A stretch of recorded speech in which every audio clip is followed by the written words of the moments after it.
Halo semuanya, kembali lagi bersama dengan gue sendiri di channel Alvaro Story. Dan di video kali ini gue kembali lagi untuk menceritakan kasus-kasus yang cukup menarik untuk menemani waktu kalian yang sedang tidak bisa tidur di jam yang cukup sulit untuk tidur pastinya. Oke, di kasus ini kita akan pindah ke negara Australia. Yang katanya kasus ini juga menjadi trending topik di tahun 2012 lalu, di mana banyak publik yang turun ke jalan untuk mencari menemukan pelaku dan korban yang diduga sudah diperkeos oleh pria hidung belang yang pikirannya cuma dipenuhi tentang Maria Ozawa. So, seperti apa kisahnya? Mari langsung aja kita ceritakan. Tapi sebelum itu, jangan lupa subscribe channel ini. Dan kalau udah siap, mari kita mulai. Dan inilah kasus Jill Megger. 482. That's 1107 Ben. Yes, sir. They have the car stopped at 10th and Grant. You might go by there first.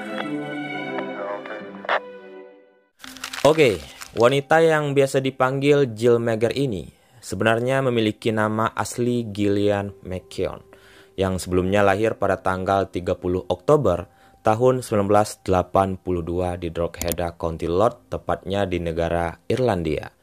Nah, sebelum dia dan keluarganya pindah ke Australia, dulunya si Jill ini juga banyak menghabiskan masa kecilnya di negara asalnya. Lalu setelah mulai beranjak di usia yang cukup remaja, dia dan keluarganya memutuskan untuk pindah ke Australia, yang mana ayahnya pada waktu itu yang bernama Georgie McKeown mendapatkan tawaran pekerjaan yang cukup menguntungkan di kota Perth, Australia. Dan selama tinggal di sana, Jill ini juga bersekolah di Bull Creek Primary School dan Rosemont High School, di mana kedua sekolah ini juga merupakan sekolah yang bisa dibilang sekolah yang paling populer kalau soal pendidikannya. Nah, pada tahun 1996, Jill kemudian kembali lagi ke Irlandia untuk menempuh pendidikan selanjutnya di St. Oliver's Community College di Drogheda dan berlanjut ke University College Dublin, di mana dia juga mendapatkan prestasi lulusan terbaik di kampus tersebut. Dan bisa kita lihat semua tentang pendidikan Jill ini, tentunya dia juga merupakan seseorang wanita karir yang memiliki cukup prestasi yang sangat baik tentunya. Dan begitupun ketika dia sudah lulus, Jill juga mendapatkan pekerjaan baru sebagai penyiar nasional Irlandia. Atau lebih tepatnya, pekerjaan ini juga berkaitan dengan berita media. Lalu di tahun 2008, Jill menikah dengan seorang pria yang bernama Tom Megger. Dan semenjak menikah dengannya, maka itulah sebabnya dia memiliki nama Jill Megger. Dan yang pasti kita tahu kalau orang luar, setelah menikah pasti pasangan wanitanya akan memiliki nama belakang yang sama dengan nama pria yang dia nikahi. Tentu sangat berbeda dengan kita di negara Konoha ini. Mau sekeren apapun nama belakang pasangan kita, nama kita sendiri nggak bakalan berubah sama sekali dan masih tetap dengan nama yang sama. Dan itulah yang membedakan kita dengan orang-orang luar negeri. Nah, lalu di tahun berikutnya, Jill dan suaminya kemudian kembali ke Australia dan menetap di daerah Melbourne. Namun di samping itu, Jill juga mendapatkan pekerjaan baru di Australian Broadcasting Corporation atau ABC. Dan pekerjaan ini juga tidak jauh beda dengan pekerjaan Jill sebelumnya. Ya, bisa dibilang masih tetap di ruang lingkup media lah. Tapi selain itu, Jill juga menjadi peran penting di perusahaan ABC tempat dia bekerja, yang mana dia juga ditugaskan sebagai admin dan siaran radio ABC. Lalu sampailah pada tanggal 21 September di tahun 2012. Di saat Jill pulang bekerja, dia dan teman kerjanya memutuskan untuk pergi keluar untuk merayakan acara ulang tahun salah satu rekan kerjanya yang lain. Dan setelah merayakan ulang tahun tersebut, dia juga berencana untuk pulang ke rumah karena suaminya sudah menunggunya di rumah mereka. Lalu pada dini hari, hingga berlanjut ke pukul 4 pagi di keesokan harinya, suaminya itu tiba-tiba terbangun dan mulai sadar bahwa istrinya itu tidak kunjung pulang di waktu yang tepat biasanya. Dan karena merasa khawatir, Tom kemudian juga menelpon Jill hingga berkali-kali pada waktu itu.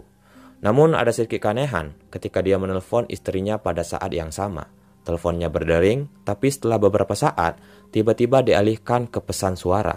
Tom juga mencoba untuk beberapa kali dan menelpon beberapa teman Jill, tetapi mereka tidak tahu di mana Jill berada di saat itu. Nah, karena semakin panik, Tom kemudian meninggalkan rumahnya dan berjalan kaki untuk menyusuri beberapa jalan di dekat rumah mereka untuk mencari Jill di sekitar sana. Tapi sayangnya tidak ada tanda apapun yang menunjukkan tentang keberadaannya.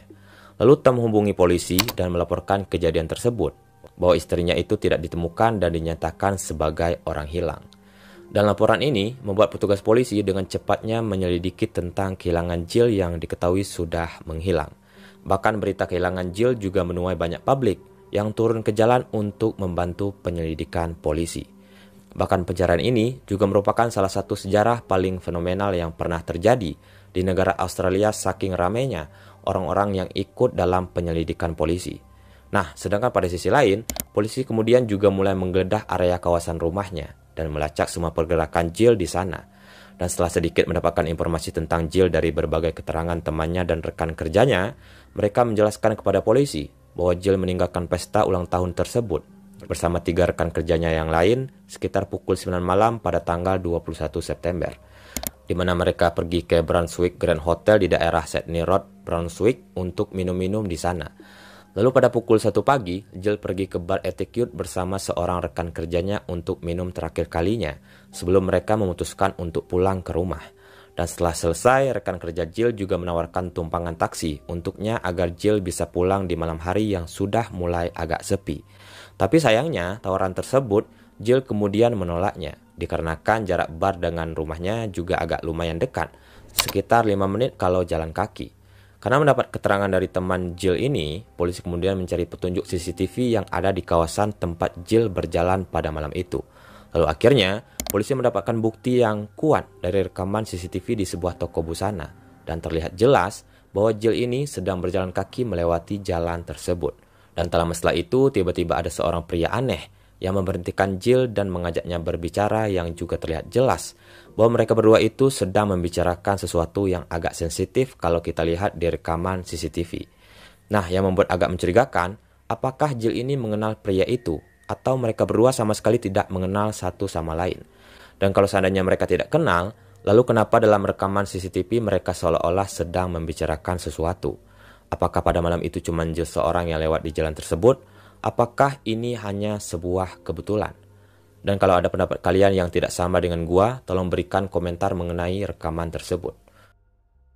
Nah, begitupun polisi yang sedang berusaha untuk menemukan lebih banyak petunjuk, polisi kemudian memeriksa sekali lagi di beberapa gang yang tidak jauh dari tempat Jill terakhir kali terlihat.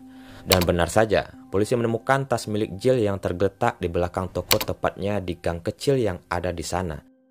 Di tas tersebut, polisi tidak menemukan ponsel milik Jill, melainkan mereka hanya menemukan beberapa identitas Jill yang sering dia bawa pada saat dia bekerja.